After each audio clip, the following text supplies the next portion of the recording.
მოგესალმებით, მეგობრებო, მნიშვნელოვანი ტრანზიტები არის ახლა ცაზე. ნელა კომბინაციები მინდა გავიაროთ რა ხდება. რა გველის, ესე რომ ვთქვათ. პირველი ის მინდა გითხრათ, რომ ასტროფსიქოლოგიაში და კარმულ-ასტროლოგიაში მაინც არ მუშაობთ ხოლმე პროგნოზებზე, ტრანზიტებზე, იმიტომ რომ ზუსტად არ ვიცით ხოლმე დღევანდელ დროში უკვე როგორ იმუშავებს ეს ტრანზიტები, ადრეც მაქვს ბევრ ვიდეოში ნათქვამი, რომ ძველ დროს რაღაცა თუ მართლა იყო ასპექტებიც ასე, ის მართლა ხდებოდა ხოლმე. ეხლა ცოტა სხვანაირად არის. ეხლა შეიძლება შინაგანად იმუშაოს, ემოციურ დონეზე, ენერგეტიკულ დონეზე იმუშაოს და არა ფიზიკურ დონეზე, არა მოვლენებში და ამიტომ ზუსტად არ ვიცით ხოლმე როგორ ჩაირთვება ეს ტრანზიტები. ასევე არის მნიშვნელოვანი გვაქვს ხოლმე უფრო მსოფლიო მნიშვნელობის მოვლენები, ვიდრე პიროვნული მოვლენები ხოლმე, თუმცა ეს ენერგიები ზოგადად ყველაზე მუშაობს, რაც ცაზე ხდება და ვეცდები რომ ნელა აგიხსნათ აქ რაზე არის საუბარი, რა ტრანზიტებზე არის საუბარი.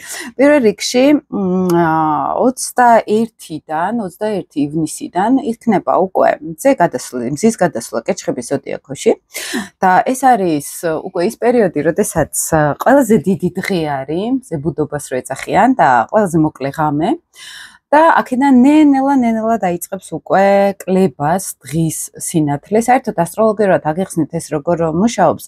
ანუ პირველად რო იწყება მაგალითად ვერძული ენერგეტიკა რო შემოდის, ანუ კარდინალურ ჯვარს ვეძახით ასტროლოგიაში ამას, იწყება აბსოლუტური ენერგიის ენერგეტიკულად ჩვენ გარეთ გავდივართ სივრცეში ხოლმე, ესე რომ ვთქვათ, მე ენერგეტიკულ დონეს გიყვებით ახლა ასტროლოგიაში, როდესაც აქტიურობის ფაზა იწყება და აი მზებუდობის პერიოდში, როცა კერჩხიბში გადადის მზე, აქ იწყება უკვე უფრო შინაგან საკუთარ თავთან დაბრუნება, ესე რომ ვთქვათ, ეზოთერულად და კერჩხიბი ამას აჩვენებს როგორც მაგალითად უფრო შინაგან სამყაროში ჩაბრუნებას. თვითონ კერჩხიბის ზოდიაქო ეს ჩვენთან არის ფსიქოლოგია, ეს არის ჩვენთან ოჯახი, შინაგანი განმარტოება, შინაგანი ფსიქოლოგიური ჩაღრმავებები და აი აქ რაღაცნაირად ის ვერძის კუროს და ტყუპების ეს პირველი ეტაპი, ხო, მაგალითად უკვე იცვლება ხოლმე კირჩხიბში ამ მზებუდობის პერიოდიდან, ხო? და რატო ამბობ ახლა ამ კირჩხიბზე უფრო განსაკუთრებულად, იმიტომ რომ ჯერ ეს მზებუდობის პერიოდი ენერგეტიკულ ცვლას, აი ხა რაც გითხარით, ენერგეტიკულ ცვლასთან არის ძალიან დაკავშირებული. ვიბრაციული ცვლა ეს ეძახიან ხოლმე ეზოთერიკაში და მნიშვნელოვან დღეს ეძახიან ამ დღეს, როდესაც ახალი ენერგეტიკული ველი შემოდის ჩვენში და ახალი საწყისი იქნება უკვე, როგორ იცით, აი შინაგანი ცვლილებების პერიოდი რო იწყება უკვე რაღაც ახალი, რაღაც ოცნებებისკენ წასვლა, მაგალითად შინაგანი სამყაროსკენ წასვლა, ამას ძალიან კარგად აქტიურებს ხოლმე ეს დღე კონკრეტულად თოხონთ, აი მზებუდობის პერიოდი, საერთოდ ყველა პერიოდი ეს ძალიან მნიშვნელოვანი არის ხოლმე ეზოთერული კუთხით რო შევხედოთ. მაგრამ ეხლა აი ეს მზებუდობა ემთხვევა რაღაც ძალიან მნიშვნელოვან ასპექტებს და ამაზე მინდა გელაპარაკოთ დღეს. ამაზე მე ცალკეც გავაკეთებ ვიდეოს იუპიტერი, როდესაც არის კერჩხიბის ზოდიაქოში გადასული, ცოტა ხნის წინ გადავიდა და სელენას კერჩხიბში ყავს იუპიტერი, ახლა გადავიდა კერჩხიბში და თან იყო მნიშვნელოვანი მზე იუპიტერის შეერთება. სულ რამდენიმე დღის წინ იყო მზე იუპიტერის შეერთება კერჩხიბის ზოდიაქოში. პირველ რიგში კერჩხიბის იუპიტერის კერჩხიბში გადასვლა ეს მნიშვნელოვანია, იმიტომ რომ ჯერჯერობით იუპიტერი ძლიერად გრძნობს აქ თავს, ანუ კერჩხიბში ეს საკმაოდ ძლიერი კომბინაცია არის მისთვის კომფორტული კომბინაცია არის და შესაბამისად როცა პლანეტა არის ძლიერად თავის ნიშანში, ხო? მისი მოქმედება გაცილებით უფრო შედეგიანი არის და გაცილებით უფრო აქტიურად ჩანს, ვიდრე მისი მდგომარეობა სუსტ ნიშანში, ხო, ესე რომ ვთქვათ. ტყუპებიდან გამოვიდა იუპიტერი და გადავიდა კერჩხიბში. ეს მთელი წელი ყველასთვის, მეგობრებო, აქ არ არის მარტო ზოგიერთი ნიშნების, ზოგადად გააძლიერებს ტენდენციას კერჩხიბულ ენერგიას, ეს არის მაგალითად ზოგს მოუნდება კერძო სახლის შეძენა, ან ბინის ყიდვა, ან ოჯახთან დაალაგოს ურთიერთობები, ან სახლი გაარემონტოს მაგალითად, ან რაღაც პირადი კომფორტი მოიწყოს. ეს ძალიან მარტივად ყოველდღიურ მოვლენებში რო აგიხსნათ, ხო? იმიტომ რომ კერჩხიბი არის კომფორტთან ასოცირებული. ეს არის როგორც სახლის კომფორტი, როცა მე რაღაცნაირად სახლში სიმყუდროვე მინდა შევქმნა, ან ურთიერთობებში ოჯახის წევრებთან მინდა სიმყუდროვე შევქმნა, დავახლოვდე უფრო ოჯახის წევრებს, ან მშობლებთან მეტი დრო გავატაროთ, ხო? აი ჩემ შემთხვევაშიც იყო, რომ აი რაღაც ეს პერიოდი მომიწია ძალიან, ისეთ ოჯახურ გარემოში ყოფნა. ძალიან ისეთ აქტიურად და ნუ ეს გასაგებია ხოლმე რომ უკვე კირჩხიბული ენერგია იგრძნობა ყველასათვის, ესე რომ ვთქვათ. კირჩხიბი არის ასოცირებული, მეგობრებო, ასევე ფსიქოლოგიურ თვითჩაღრმავებასთან. ეს არ არის მხოლოდ ეს რაღაც ესეთი კომფორტი, ოჯახი, სახლი, ეს არის ამავე დროს საკუთარ თავში ჩაღრმავების პერიოდი, როცა ხვდებით რაღაცებს ვალაგებთ ჩვენ თავში და რა გვინდა სინამდვილეში, რა უნდა ჩვენს ქვეცნობიერს, რა უნდა ჩვენს შინაგან ემოციას. ყველაზე კარგი არის ხოლმე ეს პერიოდი, მაგალითად, მთელი 1 წლის განმავლობაში ფსიქოთერაპია, ზოგადად საერთოდ იუპიტერი, ვისაც კირჩხიბში ყავს, უფრო მეტად ან ფსიქოლოგები გამოდიან, ან ეს თვითონ პროფესიულად იუპიტერი საერთოდ პროფესიასაც განაგებს ჩვენს რუკაში და კირჩხიბში უმეტესად ან პედაგოგები არიან, ან ბავშვებთან მუშაობენ, ან რაღაც სახლის ოჯახის თემებთან არიან კავშირში, ან რესტორანი აქვთ მაგალითად თავისი, ან ძალიან წარმატებული ფსიქოლოგებიც ხდებიან. ერთ-ერთი ნიშნავანი სიგნიფიკატორი არის ფსიქოლოგიური განვითარების ადამიანის, ხო, როდესაც ჩვენ ვზრუნავთ სხვების ემოციებზე და ვზრუნავთ საკუთარ ემოციებზე, ეს კომფორტთან მივდივართ მაინც საბოლოო ჯამში აქ, ხო, როცა მე ვეძებ როგორც ფიზიკურ კომფორტს, ესე სულიერ კომფორტს, მე მინდა შინაგანად წვდომა მქონდეს სიმშვიდესთან, გაგებასთან, ურთიერთობებთან, როდესაც მე ჩემი თავისაც მესმის, გარემოსიც მესმის და შემიძლია ძალიან ისეთი მხარდამჭერი ვიყო გარემოსთვის და გარემოც ჩემთვის ხარდამჭერი იყოს. აი ამას ვაგვარებთ, როდესაც საკუთარ მოთხოვნილებებში ვერკვევით, საკუთარ სურვილებში ვერკვევით და აქედან გამომდინარე ეს ყოველთვის ფსიქოლოგიურ თვითმუშაობასთან არის ხოლმე კავშირში. ამიტომ ეს პერიოდი მნიშვნელოვანი არის ამ კუთხით მთელი წლის განმავლობაში. შემდეგი მნიშვნელოვანი პერიოდი არის იმ დღევანდელი დღიდან განსაკუთრებით და ეს უკვე მსოფლიოსაც ეხება ზოგადად, იმიტომ რომ აქ სატურნი და ნეპტუნი შემოდის ასპარეზზე, ესე რომ ვთქვათ, შეერთებაში და ნეგატიურ ასპექტს ქმნის როგორც იუპიტერთან, ასევე მზესთან. და ეს უკვე ცოტა პრობლემური ასპექტები არის. ცაზე იკვრება ნეგატიური კონფიგურაცია. საერთოდ ასტროლოგიაში როგორ ხდება, იცით, ახლა მზე არის ჩვენთან თვითგამოხატვა, ეს არის სურვილები, ეს არის თავდაჯერებულობა, ეს არის, ეგოს ფუნქციები, რასაც ქვია, ძლიერი ეგო, ძლიერი მე. ესე მზის თემატიკა არის. მასთან რო არის გვერდზე იუპიტერი, ეს ნიშნავს, რომ დიდი ამბიციების, დიდი მოლოდინების პერიოდი არის. თუნდაც ახლა ცოტა პოლიტიკურად რო შევხედოთ, აი თუნდაც საომარი სიტუაციები რო არის ისრაელსა და ირანს შორის, ხო, რაღაც დაძაბული კონფიგურაცია არის. ჩემი აზრით, მათ იქნება ზედმეტი ოპტიმიზმი, ზედმეტი მოლოდინები და რატო ვფიქრობ ეგრე? იმიტომ რომ გვერდზე როცა არის კვადრატურაში ნეგატიურ ასპექტს უქმნის ნეპტუნი ჩვენთან ილუზიების პლანეტა არის, გაუთვლელობის პლანეტა არის და სატურნი ეს არის ზამსჯელ პლანეტას ეძახით. ან რაღაცები თუ არა გვაქვს გათვლილი, იქ უკვე თან მზეს რო არ ტყამს, ისე არ გამოვა, დანაკარგებით შეიძლება იყოს, ხო? და ეს არა მარტო პოლიტიკას ეხება და მსოფლიო პოლიტიკას, რაღაც დიდის მოლოდინისგან აქ ცოტა გადამეტებული ილუზიები შეიძლება შემოვიდეს, მე არ ვიცი. ყველა ხდებოდ რო გითხრათ ეს როგორ იმუშავებს, უბრალოდ ასპექტის ანალიზს გავაკეთებ, რა შეიძლება ამას შემოიტანოს, ხო? იმიტომ რომ ნეპტუნმა იცის არაპრაქტიკულობა, გაუთვლელი რაღაც ესეთი იდეალები ან გაუთვლელი მოქმედებები, იმიტომ რომ გვერდზე სატურნიც არის და სატურნი ამ ყველაფერს არ აპატიებს სამყარო, ესე რომ ვთქვათ. სატურნის ხელით არ გვაპატიებს, პირად ცხოვრებაშიც არის თუ რაღაცას დიდი მოლოდინებით ან დიდი ოპტიმიზმით დავიწყებთ, ოღონდ არ იქნება გათვლილი რაღაცები. აუცილებლად დაგვარტყამს მე ეს ასპექტი, ხო? და დაგვარტყამს როგორ კლასიკურად სატურნი მზის კვადრატურა, ნეგატიური ასპექტი. ეს არის წარუმატებლობის ასპექტი, სადღაც რომ სერიოზულად ჩამოვარდნათ შეიძლება იყოს, ან გაიწელოს დროში. რაღაც ისეთი მოვლენები, რომ აი არ გამოდის რაღაც წინაღობებს ქმნის ადამიანებისთვის, ხო? გვერდზე ნეპტუნი მაინც მიანიშნებს, რომ თუ იქნება არაპრაქტიკულობა, თუ იქნება ცრუ იდეალებზე გაყოლა, რატო ნეპტუნი იუპიტერის კვადრატურა. საერთოდ მე ცალკე მაქვს ესეთი თერაპიული მუშაობა ინდივიდუალურ კონსულტაციებზე ამ ასპექტებზე, როდესაც პირად რუკაში ვხედავთ ესეთ ასპექტებს, იქ არის უკვე შინაგანი რწმენა წარმოდგენები ან მოდელები ან ტრამვები, რომლის გაშიფრაც ხდება ხოლმე ფსიქოლოგიურად, როდესაც უნდა მივაგნოთ ზუსტად აქ რუკიდან შეგვიძლია გავიდეთ რა დროს, რა ასაკში, რა სიტუაციაში წარმოიქმნა ეს ტრამვა, იმას გავდივართ ხოლმე თავიდან მერე თერაპიულად, აი ამ ასპექტს მაგალითად ასეთივე მოდელი შეგვიძლია ჩვენ ნახოთ ხოლმე ქვეყნების როლშიც და ზოგადად როდესაც ვაკვირდებით გარემოში რა ხდება, ხომ? და ეს უკავშირდება მაინც ნეპტუნი და იუპიტერი, ეს არის ცრუ იდეალები, ან გაოთლელი იდეალები, სადღაც რომ მივდივარ, მაგრამ ბურუსი არის, აი რომ მივყავა რაღაცას, აი ყველაფერი მაგრად იქნება ჩვენ, გავიმარჯვებთ, ჩვენ ისე ვიქნებით, მაგრამ აქ რაღაცა მოხდეს ისეთი, რომელიც მაინც ისე არ მოხდეს, ხო? ილუზიაში გავახვეთ, ცრუ მოლოდინებში გავახვეთ. ეს როგორც ინდივიდუალურად შეიძლება გამოვლინდეს ყველა ადამიანის ცხოვრებაში, ხო? შეიძლება ეს გამოვლინდეს პოლიტიკურ დონეზეც, ზოგადად სოციალურ დონეზეც. ერთი ის არის, რომ აქ სელენა, იუპიტერი, მალე ეხა ხვალიდამზეც გადავა უკვე კირჩხიბში, მერკურიც კირჩხიბში არის. აი ეს ინტუიციური წვდომა მაინც გარემოსთან არის, იმიტომ რომ კირჩხიბი ძალიან დიდი ინტუიცია არის, დიდი ჩაღრმავება არის. კირჩხიბი იუპიტერი ცით როგორ მუშაობს, აი დაფარულს ხედავს, მერკური კირჩხიბშიც არის და მერკურის ესე ხედავს, მერკური გონების მართველი პლანეტა არის.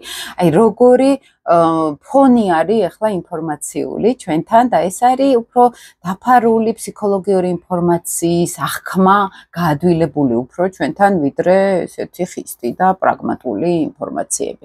მაგალითად ახლა განსაკუთრებით სენსიტიური არის ხალხი ემოციურად, ინფორმაციას უფრო ემოციურად აღიქვამს და სენსიტიურად ვიდრე მაგალითად ერთი თვის წინ იყო, ხო, ეს მერკურს ახასიათებს ესეთი გავლენა. მაგრამ როდესაც მაინც არის ეს ნეპტუნი სატურნის შეერთება და ნეგატიური ასპექტი, რაღაცა გაფრთხილება არის, რომ სადღაც შეიძლება იცით როგორ რაღაც გამოვლინდეს, რომ პირიქით აი რაღაც თაღლითურმა სქემამ რაღაცნაირად ხელი შეუშალოს იუპიტერსაც, ხომ? რაღაც ღირებულებებისთვის ბრძოლა მაგალითად, აი აქ იყოს რაღაცა თაღლითობა ან მოტყუება, ან პირიქით გავრცელდეს ეს რაღაცა გამოაშკარავებაც მოხდეს, ხო? რაღაც ისეთი საიდუმლო რაღაცები გავიგოთ, რომელიც ხა აქ მერკური არ არის აქ ჩართული, რომ აი საიდუმლო ინფორმაცია იყოს, მაგრამ ნეპტუნი ჩვენთან არის პოლიტიკური αφიორები მაგალითად, ხო? ან რაღაცა ისეთი ცრუ გზა, აი გვიჭირს ხოლმე ინტერპრეტაცია, იმიტომ რომ ეხლა გეუბნებით, რომ ცოტა სხვა დრო არის და სხვანაირად მუშაობს ხოლმე. ეხლა შეიძლება პროგნოზებში ჩვენ რაღაც ტენდენციები დავინახოთ, მაგრამ ეს შეიძლება ეხლა ნეპტუნი არის აქ ჩართული, შეიძლება ვერც გავიგოთ საერთოდ, ხო, რაღაცა ისეთი დაფარული უკან რაღაც კულისებში მიდიოდეს. საერთოდ ასტროლოგიაში არის ესეთი კომბინაცია, მეგობრებო, როდესაც ნეპტუნი არის ჩართული, იმიტომ რომ ეს ნეპტუნი ხო აქ მზესთანაც არის ნეგატიურ ასპექტში. თუ მაგალითად ცაზე არის ესეთი ასპექტი ხოლმე და მოხდება რაღაცა ისეთი ან დანაშაული, ან რაღაც ისეთი ცუდი და ესეთ კვადრატურებზე არის, ხო? აი ჰარმონიულ ასპექტზე თუ მოხდა ესეთი დანაშაული, შეიძლება მართლა ვერასოდეს ვერ გაიგოს ვერავინ. კვადრატურის შემთხვევაში არის შანსი, რომ ოდესღაც ამ დროს რაღაცა იყო, ეს ამოტივტივდეს. მაგრამ მაინც კვადრატურამაც იცის ხოლმე ცოტა ესე ჩახლართული, ჩაბურდული ისტორიები. ინდივიდუალური კუთხით მე მაინც ვფიქრობ, აი როგორც ჩვეულებრივი ადამიანი, ჩემ ცხოვრებაზე რო გავაკეთო აქცენტი, ან ჩემმა მეგობრებმა რო გააკეთონ თავის ცხოვრებაზე აქცენტი, არის შანსი თუ ამ პერიოდში რაღაც საქმეს დავიწყებთ მაგალითად, ხო? აი ეს განსაკუთრებით 1-2 კვირიანი პერიოდი, სანამ სატურნიც ესე არის, მაქსიმალურად თავ შევიკავებდი მე მაგალითად, იმიტომ რომ ნებისმიერ საქმეს ეს ასპექტი ჩაუჯდება. ანუ სადღაც ქაოსი, სადღაც აი სულ რო ალაგებ და გონია რომ ვერ დაალაგე რაღაც სიტუაცია, ხო? ან სულ რო მოტყუებულ სიტუაციაში რჩები მაგალითად. აი ესეთი ილუზიებისკენ მიდრეკილება ზოგადად ამ ასპექტს ახასიათებს. ანუ ძალიან გაგვიჭირდება რაღაც ისეთი ლოგიკური გზა დავიჭიროთ აი ამ პერიოდში განსაკუთრებით და ყველაზე კარგი პერიოდი არის მაგალითად ბოდიშით განსაკუთრებით წყალთან ცოტა ფრთხილად რო ვიყოთ კარგი იქნება იმიტომ რომ ნეპტუნს ახასიათებს თან მზესთან არის იუპიტერთან არის სატურნთან არის და ახასიათებს ზოგადად წყლის ან წამლებთან პრობლემები, გადაჭარბება ან დოზის, ან სასმელთან ცოტა ფრთხილად რო უნდა იყვნენ ადამიანები, ან წყალთან ზოგადად ამ სიფრთხილეს ეს ასპექტი არ ნიშნავს, რომ ყველას პრობლემა გქონდეს, მაგრამ თუ ვიღაცის პირად პლანეტებთან განსაკუთრებით ჯდება, ვინმეს პირად პლანეტებთან ეს ასპექტი უკვე ცოტა პრობლემა არის ხოლმე. და განსაკუთრებით ახლა ვისაც პირველ გრადუსზე ვერძში ყავს, ან მზე მაგალითად, ან თვარე, ან პირად პლანეტები ცოტა გაუჭირდებათ მათ, იმიტომ რომ ახლა ვინც ერკვევით მაგალითად ვისაც გააქვთ ეს პირადი რუკის რაღაც ზოგადი ინფორმაცია მაინც მათთვის ვამბობ, ზოგადად ცოტა რთულად მუშაობს ხოლმე. ეხლა ეს ტრანზიტი ცოტა ბევრ ბურუს იწვევს, რომელიც სულ გინდა დაალაგო და რაღაცნაირად ვერ ალაგებ. ხო, რაღაცნაირად სულ ისე ხარ, რომ რაღაც ვერ ლოგიკას ვერ იჭერან, ვერ აწესრიგებ რაღაცებს. ხო, სულ რაღაცა გამოგრჩება, სულ რაღაცა არ მიდის ისე როგორც შენ გინდა, ხო? იმიტომ რომ დაძაბული ასპექტები ეს არის ბევრი ქაოსი, ბევრი ილუზიები, ბევრი იმედგაცრუებებიც ზოგადად ადამიანებს შეიძლება ეს კონდეს. ყველაზე ლაითი ვარიანტი არის ნეპტუნურად განმარტოებისკენ იყოს ადამიანი, როდესაც თავისთვის არის, მშვიდად არის, წყნარად არის და ცოტა თვით იზოლაციასაც იჭერს ხოლმე, ხო? აი დასვენებისთვის არის უფრო ეს ასპექტი, ნეპტუნი, რომ შემოდის იქ იუპიტერთან, შეიძლება ეს დასვენება ცოტა ისეთი იყოს, უფრო ჩაღრმავება საკუთარ თავში და უფრო გარიყულობის შეგრძნება, მაგრამ ეს ყველაზე კარგად შეგვიძლია ხოლმე კვადრატული შემთხვევაშიც ეს დავიჭიროთ, ხო? მაგრამ შინაგანი გაურკვევლობა, იმიტომ რომ მზეს ეხება და მზე ზოგადად ცნობიერებასთან არის კავშირში, რომ მე არ ვიცი ახლა რა მინდა და ამის ქექვა ამ პერიოდში, რომ მაინც არ ღირს, ეგ ფაქტი არის, ხო? არ ღირს ხოლმე, იმიტომ რომ ნეპტუნი მაინც გვატარებს წრეზე და დიდად რაღაცებს ბოლომდე ვერ დავალაგებთ ხოლმე. ახლა ვენერა არის კუროში, ჩვენთან ვენერა ეს არის მატერიალური სამყარო, ეს არის სილამაზე, ეს არის ესტეტიზმი, ეს არის სასიყვარულო ურთიერთობები, ზოგადად ეს არის საზოგადოებასთან ურთიერთობები. მაგალითად, ვისაც ვენერა ყავს ხოლმე ცოტა დაზიანებული, შეიძლება საზოგადოებაში რთულად ახდენდეს ადაპტირებას, ან რთულად იყოს მოსაწონი სხვებისთვის. აი რაღაც შარმი არ ყოფნიდეს, ხა რაღაც კეთილგანწყობა არ ყოფნიდეს და ჰარმონიული ვენერა ეს პირიქით არის ადამიანი, რომელიც ყველას მოწონს, იცის ხალხთან ურთიერთობა და ასე შემდეგ, ასე შემდეგ. კუროში არის ძლიერი ვენერა. შესაბამისად, აი ეს გრძნობადი ურთიერთობები და ის სურვილებთან ან მატერიალურ სამყაროსთან ურთიერთობები, ვენერა აქ კარგ შანსებს იძლევა, მაინც კარგ ისეთ მშვიდ, სტაბილურ ემოციებს იძლევა, მაინც და ამ მიმართულებით მშვენიერი ასპექტი არის. ასევე მარს აქვს ძალიან კარგი ასპექტი ქალწულიდან შემოდის ჰარმონიული სექსტილი იუპიტერთან და მზესთან. მარსი ქალწულში ესეც როგორ არის? მარსი ჩვენთან ასტროლოგიაში ეს არის ის სამყაროში ახლა აქტიურობის ფაზა, როგორ მოდის, ხო, როგორ რა არის, აი როგორ ხედავთ ჩვენ მაინც შინაგანად აქტიურობას, ხო? და ქალწული ეს არის, რომ აი ზოგს მაგალითად ძალიან მოუნდება ახლა ან სწორი კვების დაცვა, ან რეჟიმში ჩაჯდეს, რაღაცნაირად დაიწყოს ესეთი გრაფიკი რო გვაქვს დაწესებული, რაღაც უნდა მივხედო ახლა ჯანმრთელობას, მივხედო უნდა ჩემს ცხოვრებას და რაღაცნაირად უნდა ჩავსვა რეჟიმში ეს ყველაფერი. აი ახლა არის ეს ენერგია ცაზე და აი ამის შეგრძნება შეიძლება ბევრისთვის იყოს ესეთი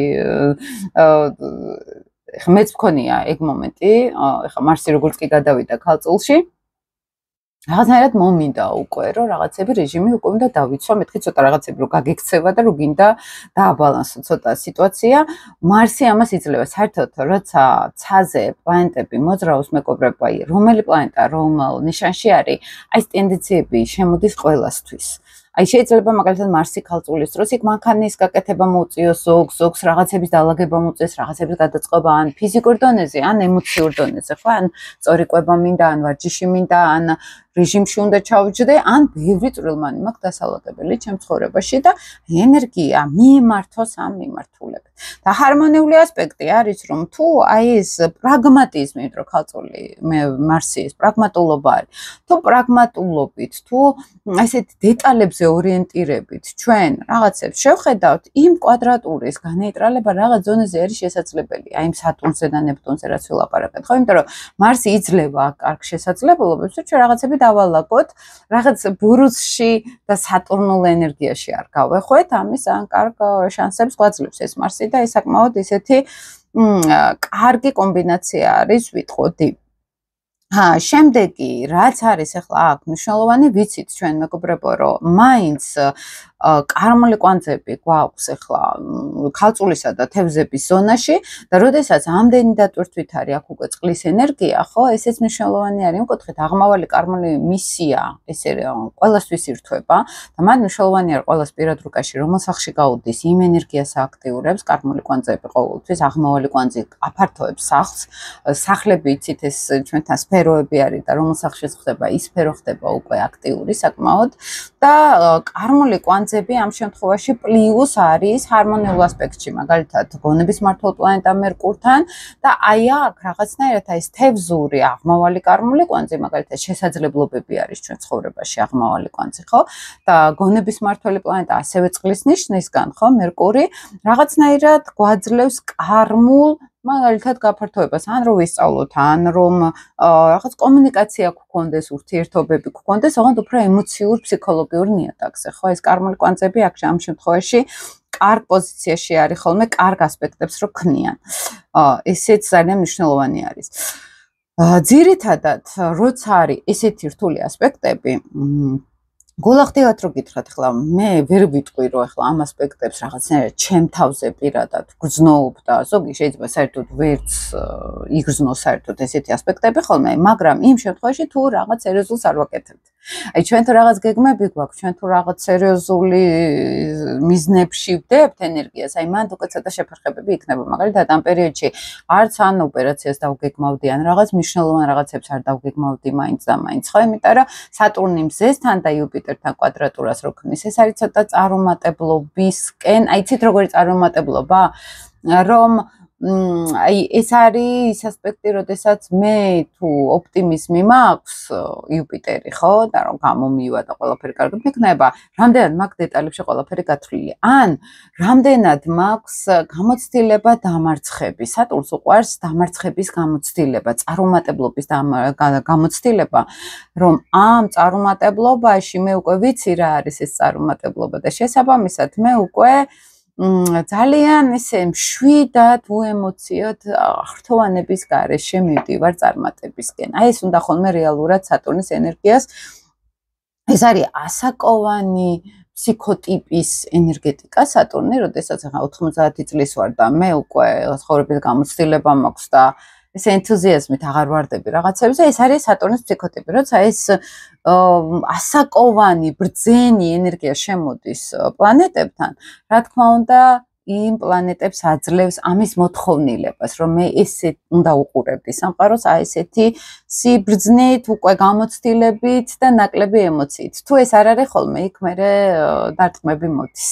ამიტომ ესეთი ასპექტი ასაკოვნებს იმდენად არ არტყამს, როგორც უფრო ახალგაზრდებს, იმიტომ რომ სატურნს არ უყვარს გამოუცდელი ენერგეტიკა. შეიძლება ასაკოვანი იყოს ადამიანი და არ იყოს ისეთი გამოცდილი, მაგალითად, ან სატურნი არ ყავდეს ისე კარგად დამუშავებული, მაგრამ იდეაში სატურნის გავლენა მაინც უფრო ესე მუშაობს ხოლმე, უფრო ამ მიმართულებით. ძირითადად ეს მინდოდა, მეგობრებო, თქვენთვის მეთქვა, იმედია საინტერესო იყო თქვენთვის ეს ზოგადი მიმოხილვა, რა თქმა უნდა, ეს ზოგადი არის ხოლმე, მანდ უყურებთ ყოველთვის კომბინაციებს, ჩვენ სადაყვავს პლანეტები და ეს კონფიგურაციები უკვე ჩვენ რუკაზე როგორ ახდენს გავლენას, აი ეს არის რუკაზე იდება და იქ უკვე ძალიან ინდივიდუალურად ჩანს. უბრალოდ თუ რამე სერიოზულს არ ვაკეთებთ ხოლმე იმ პერიოდში, დიდად ასრს ვერ ხედავ ხოლმე ამ ტრანზიტებს უყუროთ და გავუყვეთ ამას. მაგრამ აქ რადგანაც ზებუდობის პერიოდი, ამიტომ არის ეს მნიშვნელოვანი, თორე ყოველთვის არის რაღაცა ცაზე, რაღაც მნიშვნელოვანი დაუკვადრატები. მე აქ რადგან სატურნი და ნეპტუნი არის ჩართული უმაღლესი პლანეტები და აქ იუპიტერია ჩართული, უფრო სოფლიო პოლიტიკაზე გავაკეთებდი აქცენტს, უფრო მან შეიძლება იგრძნობოდეს ეს ასპექტი, ვიდრე ძალიან ინდივიდუალურ ცხოვრებებში, ესე რომ ვთქვათ, ამიტომ მე უფრო მგონია, რომ აი ეს პოლიტიკური სიტუაცია ახლა რაც არის, შეიძლება გაგრძელდეს და ესე მარტივად არ დასრულდეს ეს ყველაფერი, ან მომავალ წელს დაბრუნდეს თავიდან ეს ყველაფერი, იმიტომ რომ ეს სატურნის და ნეპტუნის რეტროგრადული გახდება, მე ისევ დაბრუნდება, მე ისევ ერთში გადავა, ესეთი მიმოსვლა როცა არის, ხო? ეს ნიშნავს, რომ რაღაცა პერიოდში შევდივართ, მაგრამ ბოლომდე არა ვართ იქ გადასულები. მომავალი წლიდან რაღაც ახალი შეიძლება იყოს, ხო? თან ახლა ურანი უკვე სულ მალე გადავა ტყუპების ზონაში და ეს საერთოდ ახალ ენერგიას შემოიტანს. ტყუპების კომუნიკაცია არის, ეს ინფორმაცია, ინტელექტი, ხელოვნური ინტელექტის ეპოქა დადგება უკვე ძალიან ისეთ აქტიურად. ეს სერიოზულ ცვლილებებს შემოიტანს ჩვენს ცხოვრებაში ურანი, შემდეგი წლები ტყუპების ზონაში. და ძირითადად ეს არის მეგობრებო, მაინც ყურადღებით იყავით, როცა არის ესეთი ასპექტები, ამ პერიოდში რაღაც ისეთი რადიკალური თუ მოიცდის და თუ არ არის ხა მისის პრობლემა, გაითვალისწინეთ მაინც, გაითვალისწინეთ ის ნეპტუნური ენერგია, ის ბურუსი, ის მზებუდობის პერიოდი განსაკუთრებით, ხო, პლუს მინუს რამდენიმე დღე მაგალითად და აქ მაინც იუპიტერის ენერგია კარგი იქნება გავხსნათ კირჩხიბში, ეს არის ემოციურობა, ეს არის თვითშაღრმავება, ეს არის ფსიქოლოგიური წვდომა საკუთარ თავთან და ურთიერთობების და სადღაც უსაფრთხოების განცდის ძიებაც, ხო, უსაფრთხოება, ანუ მე როდესაც და მიმართო ენერგია რაღაც შინაგანად მყუდროთ, რაღაც უსაფრთხოდ ვიგრძნო თავი, შინაგანად ვიყო ჰარმონიულად ჩემ თავთან. აი ეს მაგ პერიოდი არის, მაგალითად და სატურნს აქ რო უყვარს ცოტა პესიმიზმის და ცოტა ესეთი ენერგიის შემოტანა, ეს შიშების შემოტანა, ესე რომ ვთქვათ, ხო, ამაზეც ამუშავარი უფრო აი იუპიტერი კირჩხიბისთვის დამახასიათებელი ენერგიით, ეს არის ფსიქოლოგიური განხრა, ფსიქოლოგიური დაკვირვება საკუთარ თავზე და აქ სელენაც ხელს გვიწყობს, როდესაც სელენაც არის კირჩხიბის ზონაში, ხო? ეს მინდოდა მეთქვა, წარმატებებს გისურვებთ ძალიან ბევრს და დროებით მეგობრებო.